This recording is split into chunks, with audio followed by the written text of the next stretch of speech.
DJ Ram भरोस दीवाना। सखी से मिल के घाट के छिल के एक सौता चमका लेबे, सखी से मिल के घाट के छिल के एक सौता चमका लेबे। देबो नहीं मोबाइल नंबर छोरा अपने से घाट बना लेबे।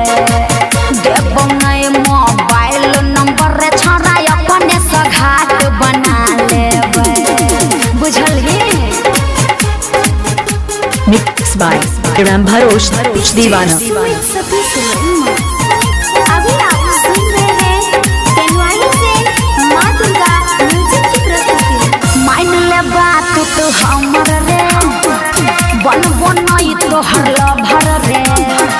दूर तू हट रे, लग नहीं सट रे। माई बाबू के छाई फिकर रे, माई बाबू के छाई फिकर रे। मान ले बात तू हमर रे, बनबो नहीं तो हरला भर रे। दूर तू हट रे, लग नहीं सट रे।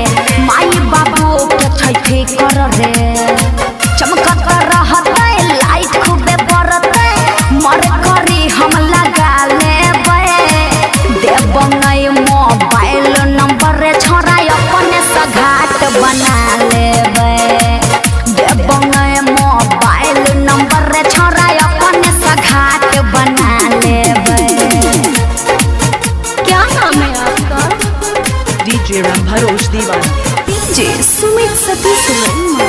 अभी आप सुन रहे हैं तेनवाली से माँ दुर्गा म्यूजिक की प्रस्तुति। घाट बनई बैठे हमारे, रहते नंबर वन रे।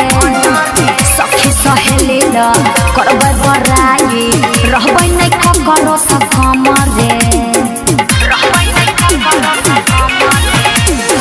घाट बनई बैठे हमारे, रहते नंबर वन रे। सखी सहेली ला करबै बड़ाई, रहबै नहीं केकरो से कम रे।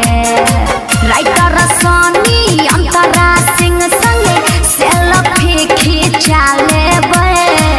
देबो नहीं मोबाइल नंबर छोरा अपने से घाट बना लेबे। देबो नहीं मोबाइल नंबर छोरा अपने से घाट बना लेबे। बुझली नहीं? पीछा डीजे राम भरोस दीवाना।